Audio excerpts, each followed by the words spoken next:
Hi Dream Team, welcome back to another riveting installment of Here's a Thought with the Makhs. We thought we should just come on here and give you a little disclaimer regarding the next podcast. Well, we know how much you guys hold us to a very high standard, and we thank you so much for always joining us. In the first 12 minutes or so of this podcast, unfortunately, we had some technical issues, so please bear with us. There is a view that you're not going to see, and the sound is going to be a little bit distorted, but trust me, from 12 minutes, it gets good, guys. So hold on, stay on the ride, because this is surely going to change your life. Enjoy the episode. Enjoy.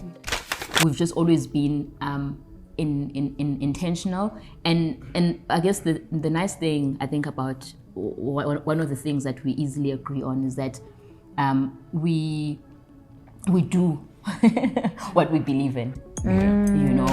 So I think a game changer for us was when we learned that it's actually the parents' primary responsibility to disciple kids. So I think when we kind of grasped that revelation, we said, we'll do everything in our power to be the primary voice in our children's lives as we're teaching them to hear God's voice. Right? It's not just learning the languages and the numbers, but it's also learning skills. It's learning values. It's belief systems. It is habits. So I guess to your point, love, is that when we're thinking about educating the whole child, that responsibility falls on the parent.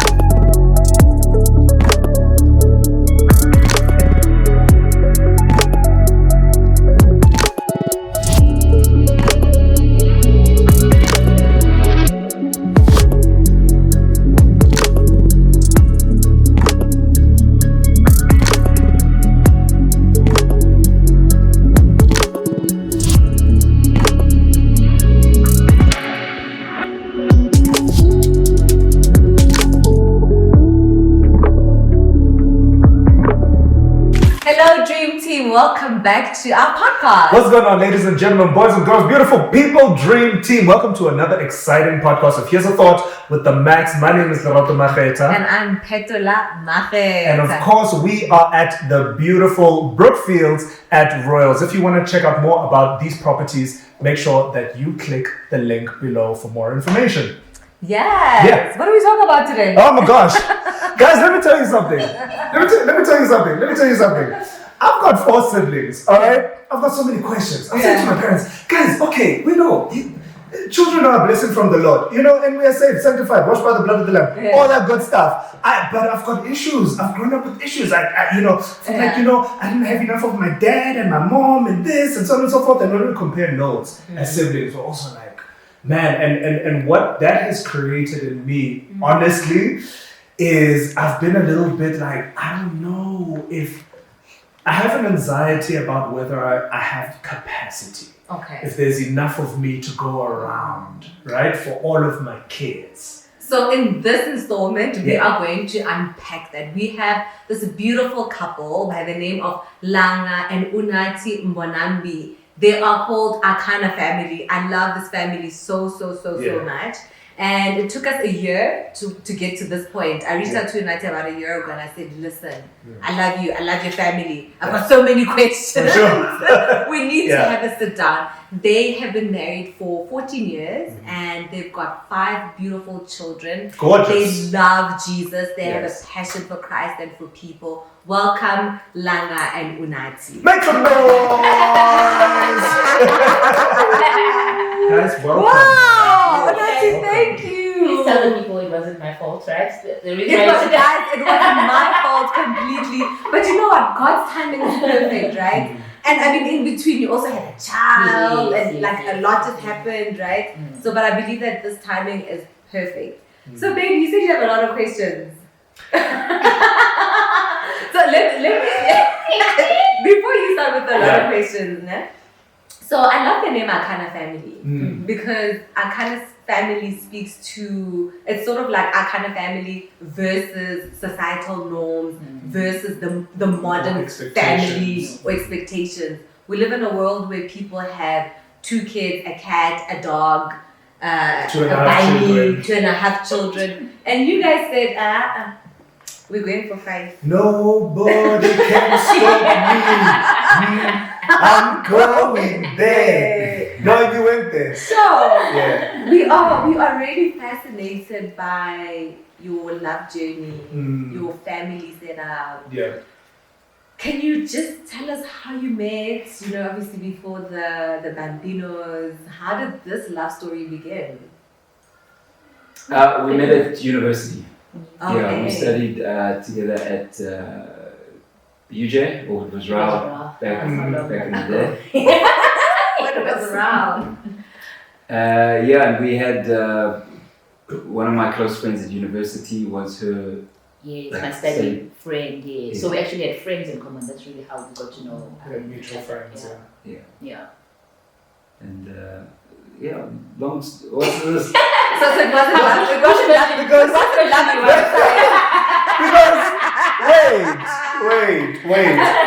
Who saw who? Let's.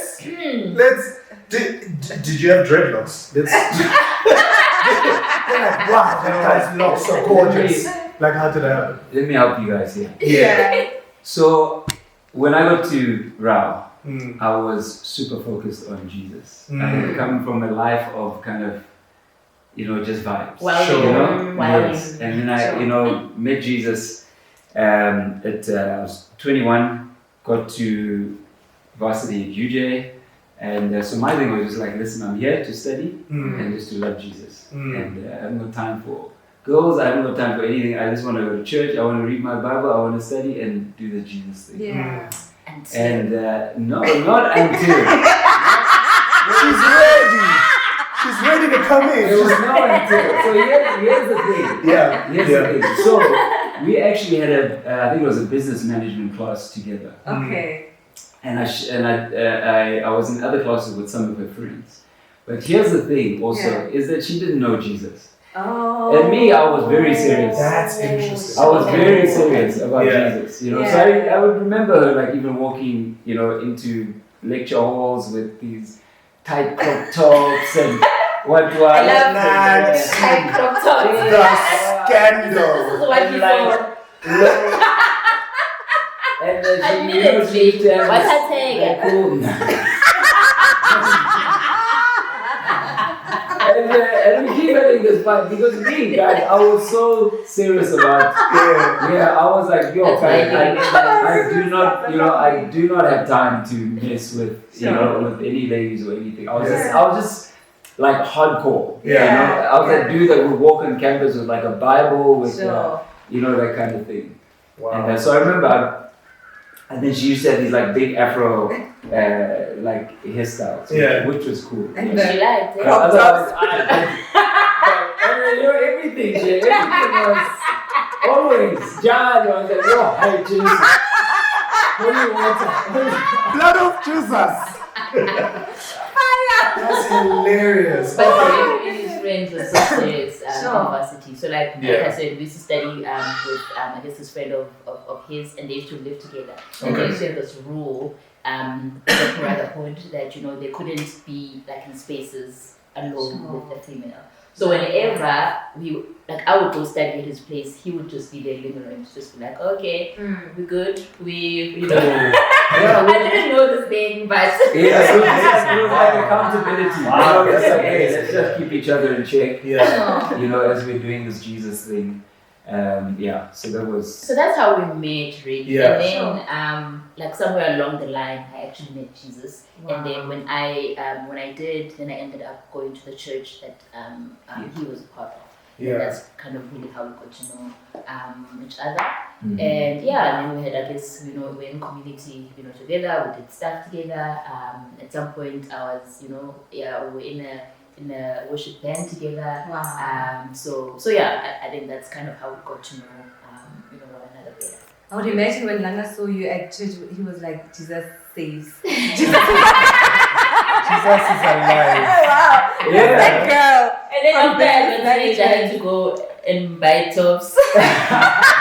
Like food. Nothing wrong. Nothing wrong. That's beautiful. But you haven't answered the question. At what point was it then like, okay, I Yeah. feel like you could be my person? You could be my wife. Yeah, so for me again, I just wasn't in that, even when I finished and I graduated, Yeah. again, I was just like, man, Jesus, what do you want? You know, Sure. that kind of thing. Sure. And so I used to, I was doing some studies out in Cape Town with a friend and preparing to kind of go into ministry. And so we'd go on these like long walks and we would talk about, okay, what kind of wife, would you want, or would, are you looking for? And I'd always say to this friend of mine, name different character traits, but then I'd say, kind of like Unathi. But in my mind, though, it was never Unathi. Sure. Wow. Yes. It was, for some, it just wasn't there. Sure. And then, and this was over like a 6-month period, I think. And then came back to Joburg, and because we're at the same church now, and then bumped into her at a church conference. All of a sudden, then? there was a light. Come on, somebody. Turn to your neighbor. Wow. What's going on here? Wow, really? Sure. What's going on? That's a real thing. You saw her in a different A light. different, Wow. Sure. That's So amazing. you know what I love about your story, and I mean, it's so amazing when you speak to people and then you have these questions that you want to ask, and then this just made me want to ask something different now. Yeah. In terms of Langa and I often speak about guys in the church, right? And guys in the church who are not really accountable, and especially when it comes to things like purity and preserving yourself, right? So I would imagine that Langa, with the way you were, the lines were very clear. They were not blurry. It was like, we're gonna get in this relationship and this is how we're going to date. Because Or court. because you are pursuing Jesus. This is how you're walking. Did you guys have sort of the same vision in terms of your courtship? Was it different? Because I remember when we met, we had sort of different aspirations. You were in the church, but you were like, hey, one foot in, so so we didn't share the same convictions, especially in terms of purity and just preserving ourselves and making sure that we're going to keep it holy. Yeah. Did you find that you guys had sort of the same vision and the same convictions and the same views about how you want to do courtship? I think I actually led in that, in that, I guess in that space. Yeah. I don't know if you actually had like maybe expectations. I think going into it. Okay, finish. I just remember something. Sure. So I think like going into it, for me, I'd set particular boundaries and said, look, if I'm going to get into a relationship, these are some of the boundaries that I need to put in place, especially because I'd had an active past, right? And so for me, it was just like, I know certain things would cause me to stumble. And so I need to put, certain boundaries in place up front so that our relationship towards marriage would just be healthy and whole. Sure. So I think I'd say, I agree with you, I guess, leading in that space, and I'd say more or less, because we were part of like the same ministry, young people, young adults, and I think that stuff our church spoke and our leaders spoke a lot into it. So when I got saved, I think, I did then, kind of have, we did start to walk in like, similar values and things like that. And so I think that, I was still navigating it, but I definitely knew that, like on this side of Jesus now, we're not just dating for fun, because before that it was just like, oh, do you want to date? It was like, oh, why not? Sure. And so after that, it was just like, you know what, we're dating with a purpose. Whether it's dating or courting, but it is, you know, with a purpose. So I think, that's why I say more or less. And some things, we just kind of navigated together. But what I wanted to say, I guess, in to your point about, you know, leading, I remember. I mean, this was obviously now my first relationship, you know, post, meeting and being serious about Jesus. And so, I had certain expectations. It's okay in relationships, you know, obviously, you know, tatandana, you know, and I was just like, no, in this relationship, we're not gonna kiss, babe. Yes. Before we get married. Wow. And it was like a kiss at the altar. yes, for the first time. But it was that whole thing. I think you have what's that phrase? About getting caught in the snare. Oh, it's it was a quote that I read. It's from a book by Bruce Wilkinson called Prayer of Jabez. There's a quote there by a guy called John Dryden that said, "It's better to shun the bait than to struggle in the snare." Wow. Brilliant. Yeah. So I guess it was you know, things like that we kind of navigated. One of the first things that kind of just took me by. Okay. But how did you receive that? So was it different and interesting, and you know, or was it something that you frowned against? You know, what was there confusion in that season? What was it? No. For me, it wasn't. I received it well because You I received thought, it well. okay, it makes sense because I mean, a lot of things, I guess we do, or the culture, we do them without questioning. So I'm just like, oh, actually, yes, that makes sense. I imagine that it would have made you feel safe. Yeah. I imagine that, you know, when you are led intentionally, Yes. that there's a sense of I can trust this person, I can rely on them, I can walk with them, I can, and I'm willing to go on this journey with them, especially when they are so intentional from their conviction. I don't know, but it's just absolutely. how I safe feel, is such you know? safe is such a good way to put it. Absolutely. And I'm interested. So then, you date for how long? 'Cause I'm just trying to find out, like, was it long? Did you date for long? Did you court for long? It was just under 2 years, eh? Or under 2 years? Okay. Yeah. Wow. Yeah, we were married in just about 2 years. Yeah.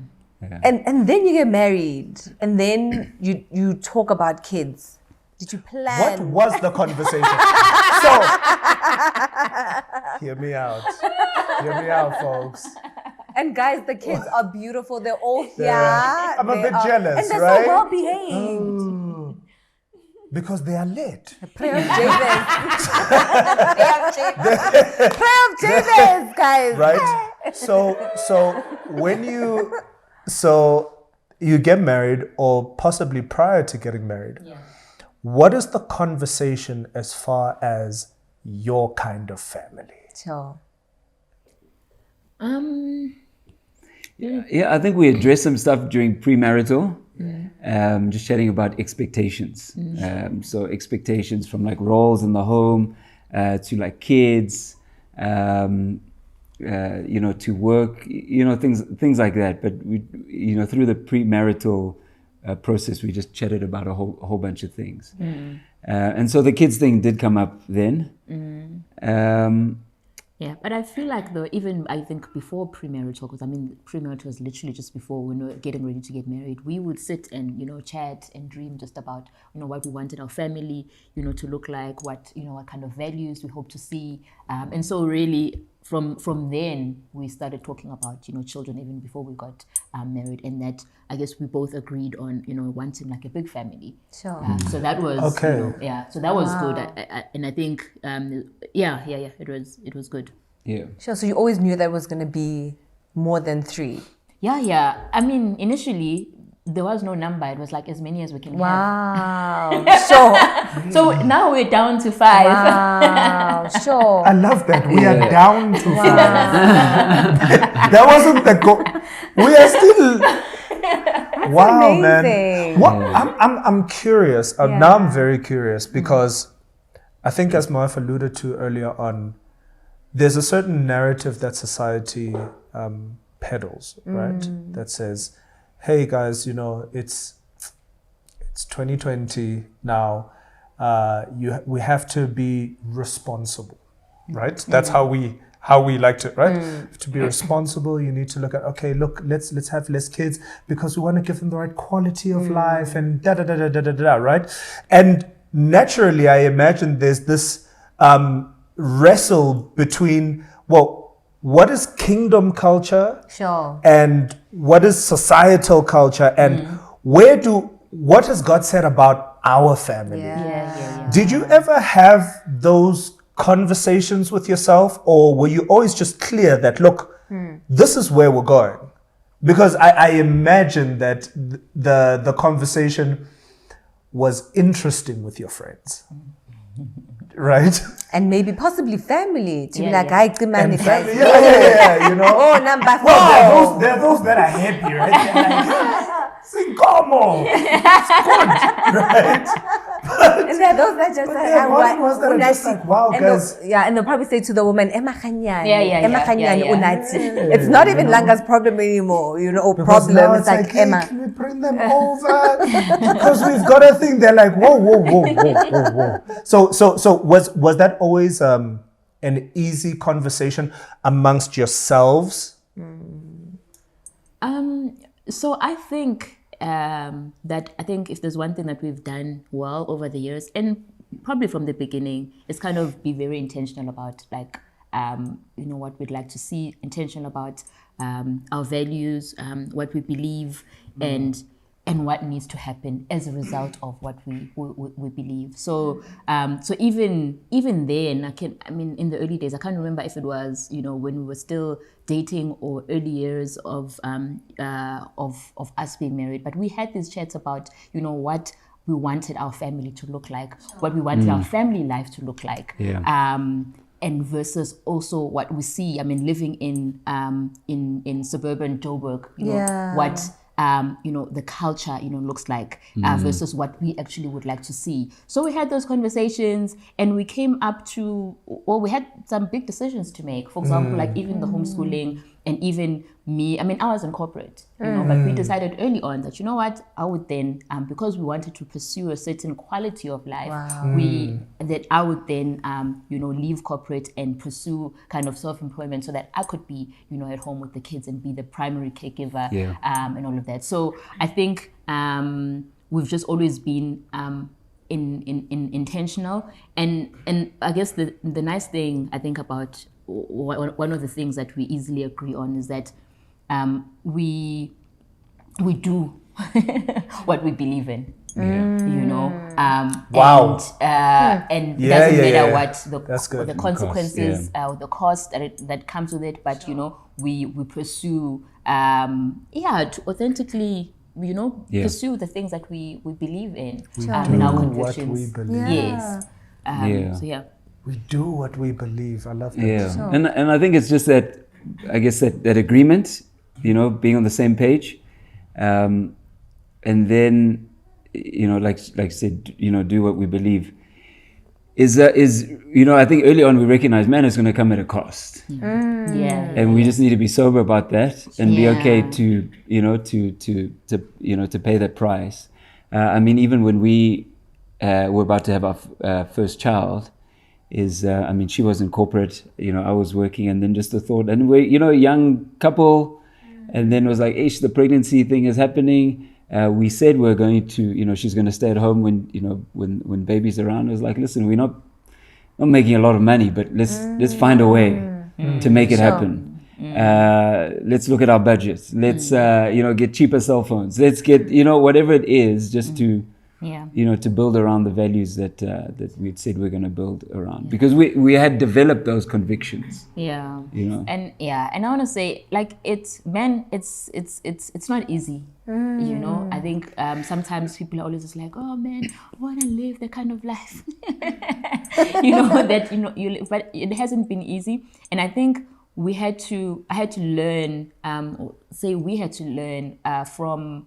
Like early in I guess in our marriage, to be content with whatever our decisions, the consequences that our decisions, come with. And like you were saying, at a time where friends and people that we studied with in university were like buying houses. We knew even before then that because of the decisions that we've made, it means that we will not progress at the rates that our peers do. We knew that we're gonna have to make do with one car. We're gonna have to so all There's those some events we can't go to. Some sure. Yeah. places we can't afford to. We have two, and I know that. Chief, don't call me today for tomorrow, Chief. We've had this conversation.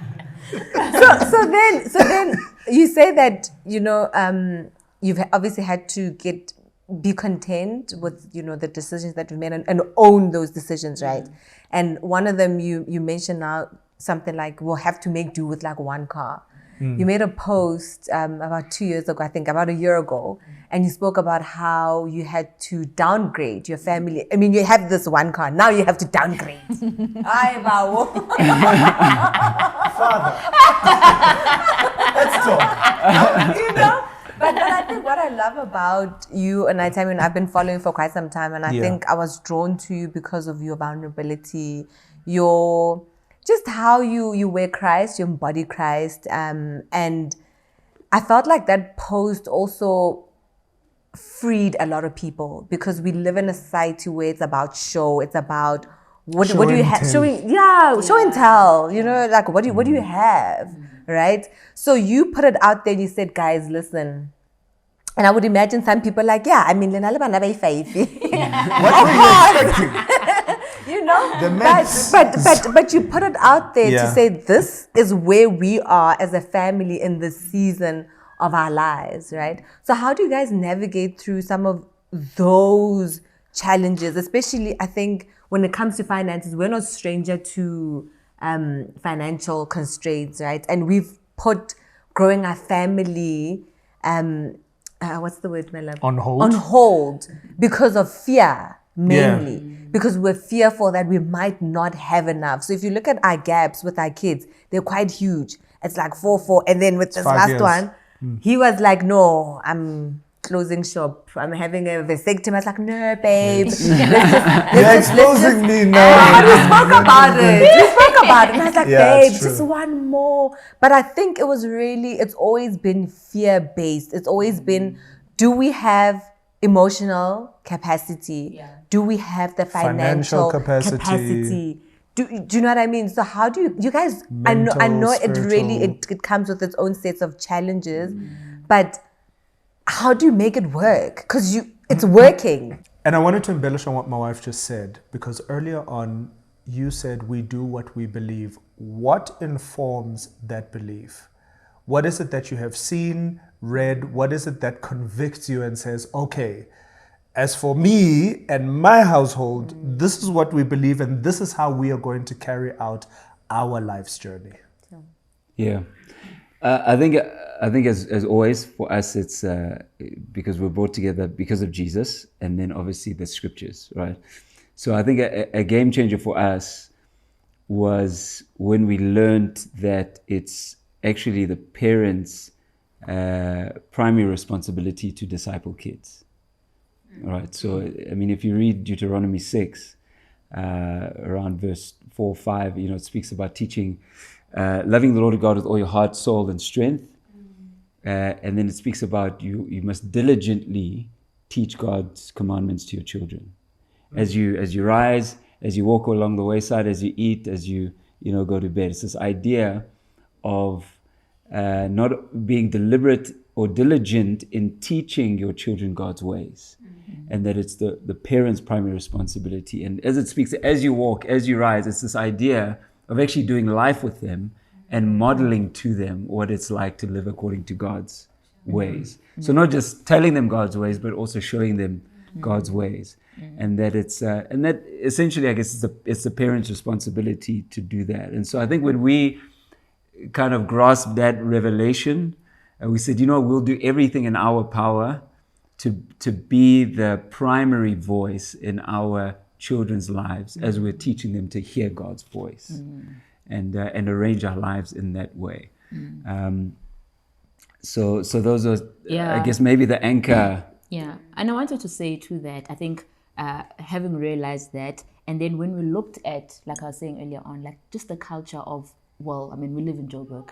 It was that, you have children, you wake up in the morning and, you all get ready to go to work and to school. You drop kids off, first thing in the morning, and then you work the whole day, and then you come back, home, you do dinner with them and you do homework, and then you are back to bed, and, you repeat again the following day.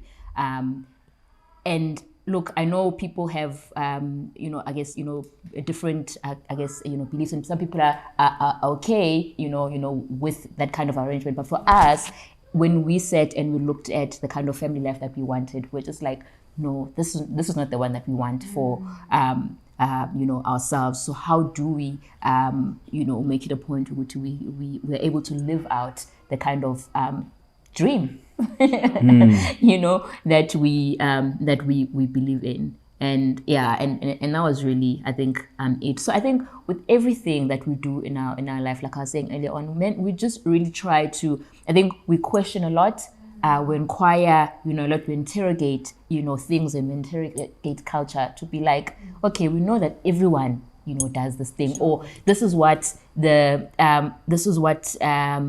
the systems of this world look like, right? But how are they currently serving, us, and how are they currently serving what we believe in? Are they serving what we believe in? And where we feel like, no, man, there should be another way, we try our best to to go against the grain, like you were saying, earlier on. And I think because a lot of these things for us are not just like what Unathi and Langa want, but it's mostly convictions that we see in scripture. It's convictions that we some of the things that we feel like God has said to us, and stuff that we believe.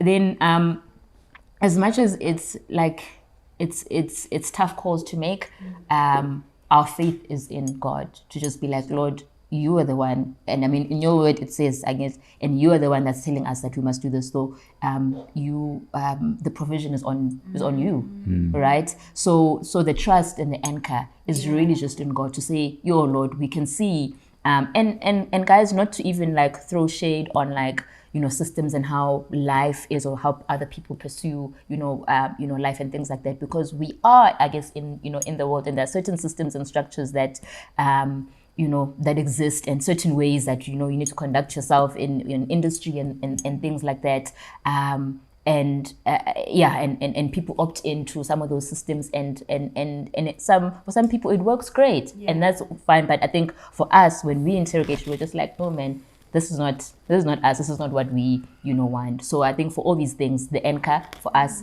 is then faith in the Lord, because we'll just be like, Lord, you can see, we are pursuing pursuing you, and so we're trusting that you will carry us. You're trusting that even though we know it will be hard going against the grain, but because it is all, I guess, in worship, it's all for your glory, that I will be there every step of the way for us. Langa, you mentioned something very profound. You said discipleship is a parent's primary responsibility to their children. Is this one of the reasons why you guys decided to do homeschooling? I find it so fascinating. I'm always like, yo, you guys are in the garden, you're chasing snails and killing bears. Chasing wolves. Riding lions. Yeah, look. Again, it goes, I guess, to our convictions, and so I guess people often ask us this question around homeschool. So here's the thing for us, is that we're not against people sending kids to like a typical or like traditional mainstream school. All I'd say to parents that do that is that you're still responsible for what your kids are learning. And so I think often parents are just like, hey, especially, Black folks here in Joburg, we need to save up for those nice private schools. And then, okay, drop them off in the morning, and then you hope whatever school it is, churns out a nice, God-loving child, because you're paying so much money, right? You don't check up what they're learning. You don't check up what their friends are saying. You don't check up, you just say, look, I'm making the money. I'm paying the money. I must get the results. Yeah, but it's your responsibility. So if you're sending your child to mainstream school, you need to know what they're learning. You know, if there's something that's not in their curriculum that needs to, you need to find a way to add, you know, like take that responsibility.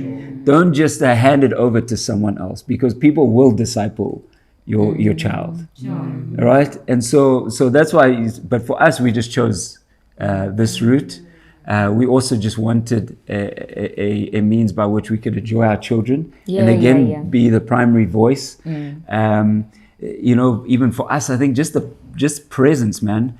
I went to a very like a posh school, right, with really wealthy kids, and then I got to varsity, and then I met, you know, kids that weren't at private schools, and then I kind of like checked who are the kids that were grounded. And the common factor was the relationship they had with their parents. So whether they had lots of money or little money, common factor was the relationship that they had with their parents. And so for me, it's just like, man, we don't understand just the power of presence. The power of just being available for your kids, what that does. And for so many of us, especially black folk, we didn't grow up with our parents there at sports things, showing up at awards things, showing up at skoleni. Do you know what I mean? Sure. It was that thing. And those are the things that ground you as an individual, that give you that sense of confidence. You spoke about safety, you know, when we're speaking about relationship. Same things, like kids need a sense of safety. They need to know, man, this is my mother. Man, this is my father. You know, like wherever I am, I can call on my father, I can call on my mother. But that sense of like, ngiyazi where I'm coming from. You know, I know where I belong. I know who speaks into my identity, all those things. And so that is just so important. So again, whether you're sending your kids to mainstream school or you know, doing homeschooling, man, your kids just need to know you, and that availability. So one of, I guess, the challenges with today's society is that people are like, man, let's grind, make them money, send them to the good school, you know, don't see them, but then we take a nice fancy holiday. Right? And you think you're going to do a whole bunch of work in that space. But it's the everyday, guys. It's the everyday that shapes kids. When you can, you know, for us, we observe our kids. We get to see what they like, what they don't like. We get to see when some, you know, bad habits are creeping in. We can speak into that. We can pull them aside. We can shape them. And it's just for the season.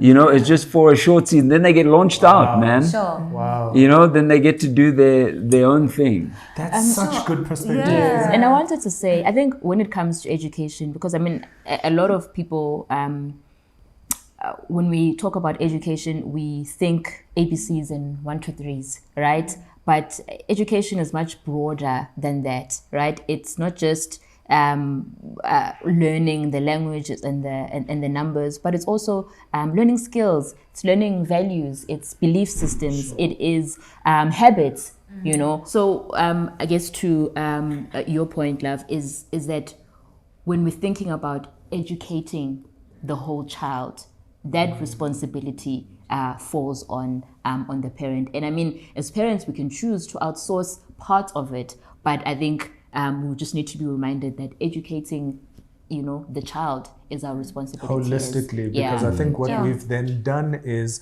we've taken education and put it in a box. Right? And we've like actually academic. And we've taken away from what the meaning of education is, and it's actually holistic, right? It's not just about math, science, geography, and I came out of school a long time ago. Life orientation. But life orientation, you know what I'm saying? But it's not just about that. It's about values. It's about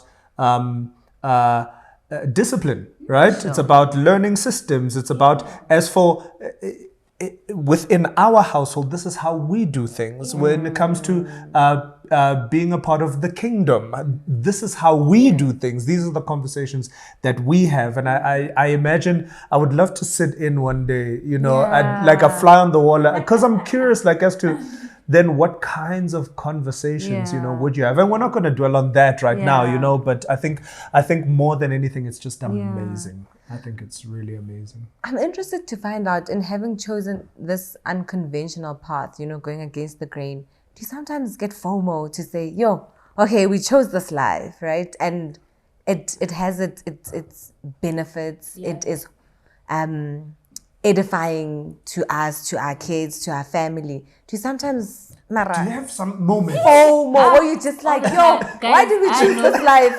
They happen, hey, they're real. Yeah. And with Sure. everything, not just education, with everything. Like just the other day, I was just like, so ish. Say it. You're here now. Chest. Yeah. With You're your here now. Unati. Yes. With your chest. With my chest. No, it's with my chest. See, I mustn't laugh too hard at that. Because then I'm compromised. I must laugh inside. Yeah. Yeah, I know. I think I also just recently had, that moment, even just frustrations about, what I was saying earlier on about just contentment, about, consequences. And I was just like, Yazine, man, like ngifundile. Yes, when you look at your peers. Oh, yeah. like, Yeah. what people are and things that they've accomplished and houses and things like that. And you're just like, you know what, guys, even me. I could have double that had I chosen. Yeah, sure. So yeah, Shem, those moments are real and they come in every now and then. And I think with everything, whether it's like, pursuing Jesus, because that's not easy.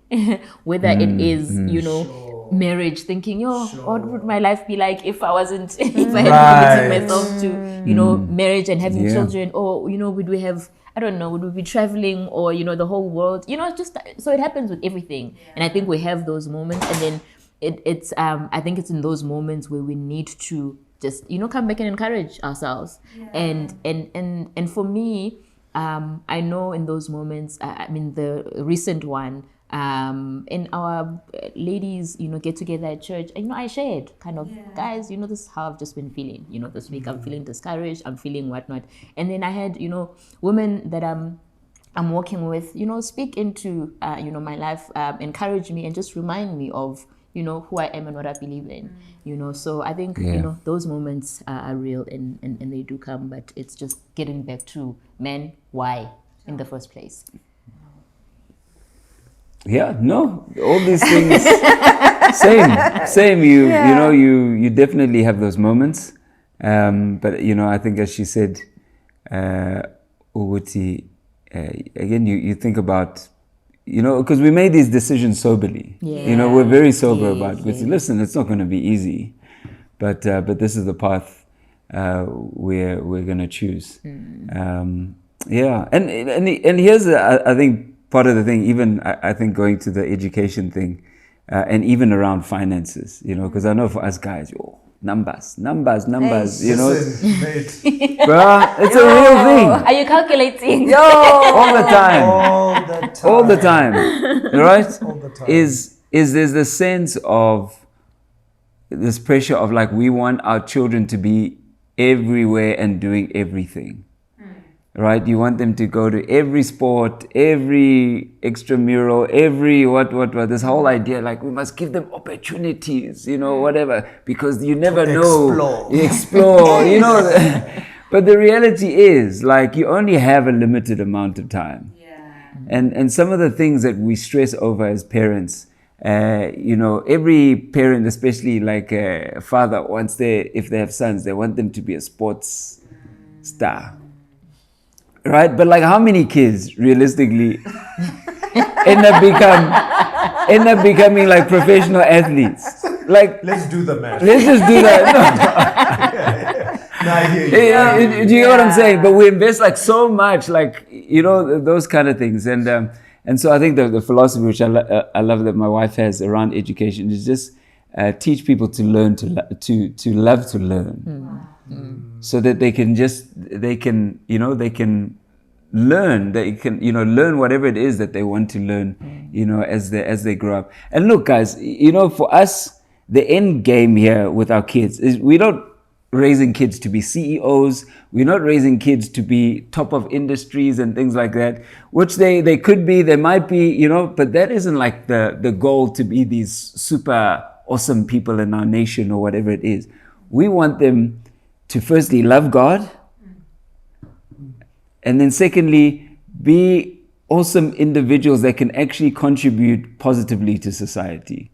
You know, whether they're working blue-collar jobs or white-collar jobs, whatever it is, wherever it is that they need to be able to just love God and be, you know, people that contribute, you know, positively to.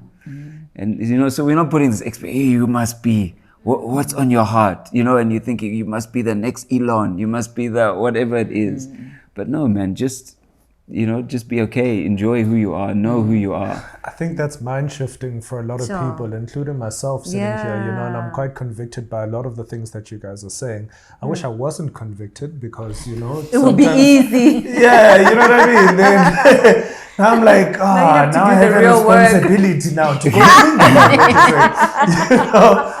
But I love that. 14 years in marriage. Is it 14 or 13? 14. 14. Okay. 14 You know, years. it's on. If it's not on Instagram, it didn't happen. So I realized because we didn't post our 14-year happy 14. I'm so stuck on 13. See, I practice active listening. You guys said 14, I said noted. I'm like, Instagram page. So 14 years of marriage, 5 kids. What has kept you through it all? What has kept you? Sure. Well, I guess the obvious question is the God factor, right? Just loving Jesus. But I guess that's an easy one. It's like, no, but we've got that out the way. Yes, yeah. But the reality is community. So actually, talk about that. So one is, you know, we have a great community of people, and we talk and we really dig into marriage. You know, so we are part of a church. We started a church just over a year ago, a community. And one of the things that we want, or 2 years, sorry. And it's one of the things we wanted to emphasize was marriage. And so the times, every second week, all the guys meet together and we talk marriage. We talk, hey, how are you loving your wife? How's it going with your marriage? How can you be that husband that loves their wife and lays their life down? We challenge each other on how we could just, you know, it's amazing. Love you, you know, those kind of things. When there are challenges, again, we talk about them. Like, and there's certain things, obviously, as gents that we can talk about when we're together as gents, that we can't talk about to our wives. Yeah. But those conversations, those times together as gents help us be better husbands for our wives. Weekends away, just as gents, you know, just to be together, watch a game, hang out, just prime meat, whatever it is, you know. Just be guys. Just be guys. You know, it doesn't have to be deep and emotional, but just be gents. And then it's, you know, creating those kind of spaces for us have been really helpful. So that when I come back home, I'm a better husband. So that, and then also, I think rhythms, trying to set up healthy rhythms, you know, for us as a couple, and realizing that actually before we are mother and father, we are actually lovers, and we're husband and wife. And so we need to deal with our relationship as a couple. If we do that and that flourishes, then our parenting will flourish as well. Because we also need to be mindful that our kids are watching us, watching how we function as a couple. That'll affect how they will go into relationship, you know, if they want to go into relationships. And so for us, we have things like every Thursday is a date night. You know, it's just a standard thing. We need to go out. We're not going to talk deep things. We're not talking work. We're not talking emotional stuff. We're just going to go chola. Sure. You know, Thursday night. Are you listening? Yes. I told you I practice active listening. When I'm 13 years, 14 years, I'm listening. You know, so those things, and then but then we try to do a Friday morning kind of like a team talk, where we just talk now. We talk the business of family. We talk, okay, who's going where, who needs to do what's happening in the next week, so that we're not, you know, we found that we're butting heads on just silly things. Nonsensical. Yeah, like timing. Who's Non-issues. picking who up? Who's going where? Who's doing this thing? Next thing. Put this on the calendar. Yes. What is it? What are you doing? Yeah, one night. Yeah. And so we need to have that moment where we just have a team talk of like, okay, what's happening, and figure out game plan for the next week. And we found having those kind of rhythms have been super helpful for us. And so again, because what ends up happening in life, the pressures of work or the pressures of kids, the pressures of just being, you end up starting to see each other as enemies. Like you're fighting for resources, you're fighting for time, you're fighting for break. Competing. Yeah. But you forget that you're actually a team. You're actually a team. And so, we need these moments to, constantly keep our eyes on the prize as a team, to say, hey man, we're in this together, Brilliant. And you don't have to have 5 kids for these principles to apply. Oh, no.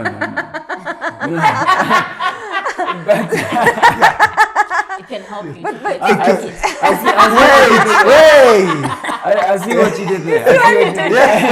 Talking about in closing, guys, so baby, when we invited Unathi and Langa, I think my biggest thing was I'm just really interested in how they're doing this parenting thing and how, and because I've got so much respect for people that can raise 5 kids or more than 2 kids, whatever. Yeah. But I think what I got from this conversation is just how amazing you guys are. Like, like I think it's refreshing to have a conversation where people are so decisive. You guys own your decisions. You don't flip-flop, even with the FOMO, but you are so resolute in how you're doing this life thing. And I think it's commendable because a lot of us make decisions based on, what we're seeing out there, a lot of external factors. But what I'm getting from you is just how grounded you are. Anchored. Yeah, And in closing, I just want to ask you, what has the birth of each of your kids taught you about yourself? Okay, they're 5, so it might be a long but what have you learned about, or maybe not each, but just what have you learned about yourself through your kids? I know, it's a great question, eh? It's like, it's an amazing question.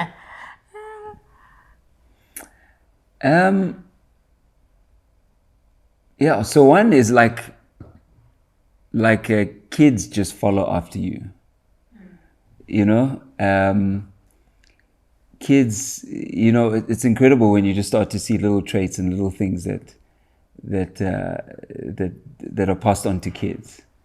And he's like, what is this? Like, how crazy is this where you get to kind of multiply yourself, like through, through these little people.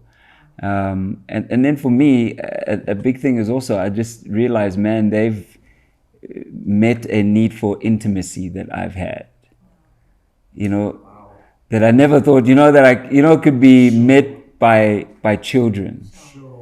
Just having sometimes the kids, our 5-year-old always wants me to carry her. Wow. Like, we are seeing that, like she's heavy. But there's this thing, like she just looks at me, and just like that sense, like this little person, like thinks the world of me and just wants to be with me. And it's just like, it just does something, for my soul. It's just I guess a different kind of intimacy, which I never thought I needed, or that has really rocked me, and I guess also the realization that it won't always be like that.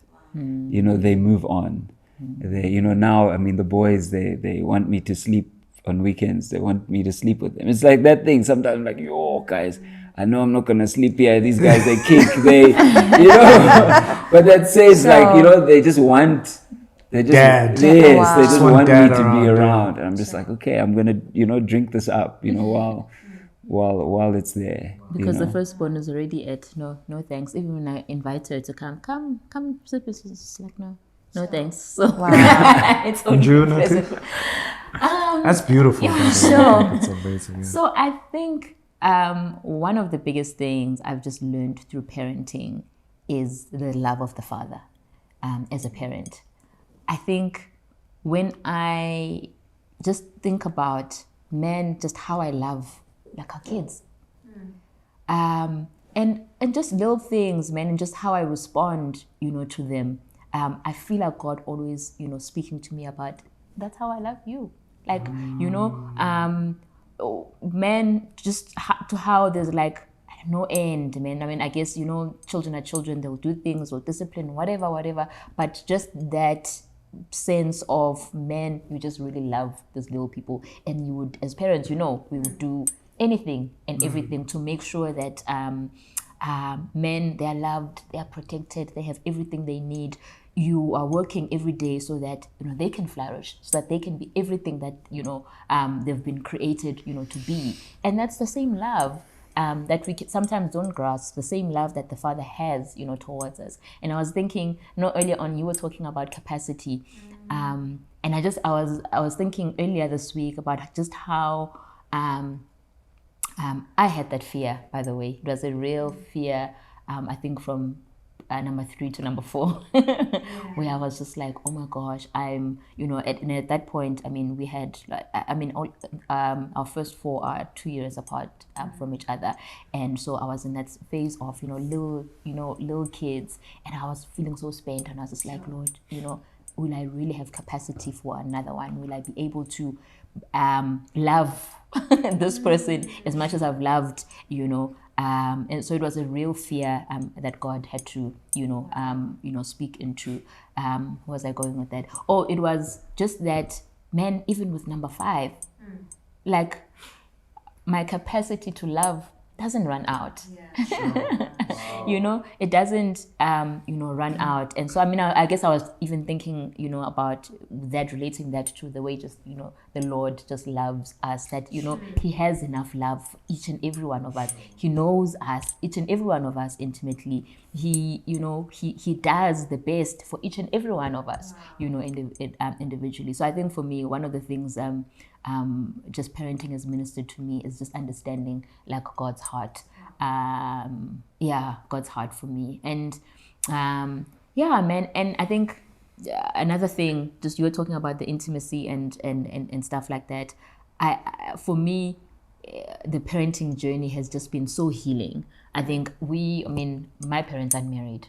They've never been married to each other, so I think even just experiencing like family and parenting, and just experiencing men or family as close to what it should be, as we can think, has just been like so healing for for my soul. So man, it's really just amazing the things that God does through family. Yeah. Wow. Incredible. I'll tell you Wow. what, you guys are really, Wow. I have to tell you, Yeah. I came into this with a lot of questions and and I just love how clear you are. Yeah. Yeah. Even though sometimes life happens, Yeah. I love your base Yeah. of conviction, Yeah. and this is who we are, and it makes sense that you say this is our kind of family. I'm encouraged. I'm encouraged. Oh my goodness. If for nothing else, not to have more kids, hear me out, right? But if for nothing else, to really interrogate what our responsibility is, Sure. then it's not really about the number, right? If you've got one child, if you've got 7 kids, Sure. do you understand what your role and what your position is? And I think that's the biggest thing that I've gotten out of this. And for that, I thank you. Yeah. Thank you for joining us. Thank We you. really appreciate it. Really love this conversation. This was you amazing. guys. We could chat like the whole. Yeah. Because we could. Yeah. And I love how you guys just radiate the love of God. Yeah, and for sure. like what you said, you guys live what was the saying? Believe. What you believe. You Love truly, that. You do. You do. I'm going to write that somewhere. And that was Ladies and gentlemen, boys and another girls. riveting installment of Here's a Thought with the Makhs. With the Makhs. Ladies and gentlemen, boys and girls, if you have not done so yet, please remember to like, subscribe, comment, share, turn on that notification bell to know every single time we upload a new installment. Please go and follow our kind of family. Yeah. Guys, we have to have another chat. We by have the way. to. But anyway, guys, we love you. We love you I love so you. much. I love you. I adore you. You're amazing. Oh my gosh. I love Peace and you. blessings, people. We out. One time. Too real. Oh, yes. God bless, guys. You know Love what it is. you. Bye. Bye.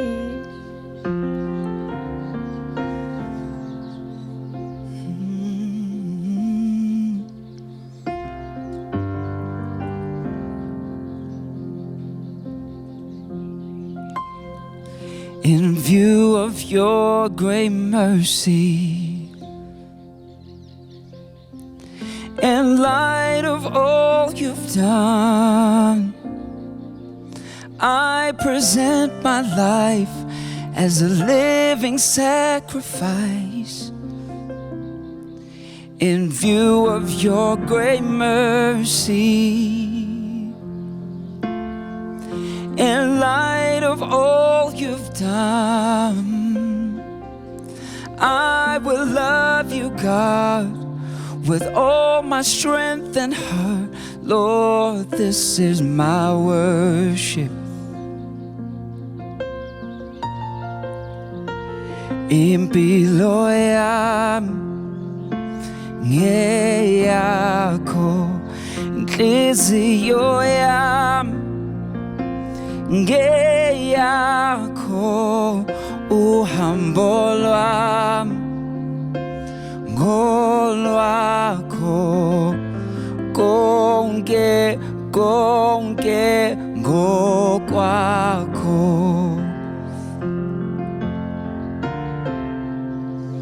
konke.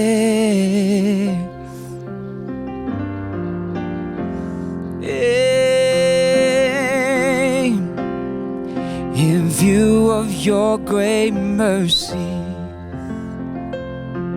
in light of all you've done, I present my life as a living sacrifice. Oh, in view of your great mercy, in light of all you've done, I will love you, God, with all my strength and heart. Lord, this is my worship. Him below you, yeah, con deseo, yeah, con humble,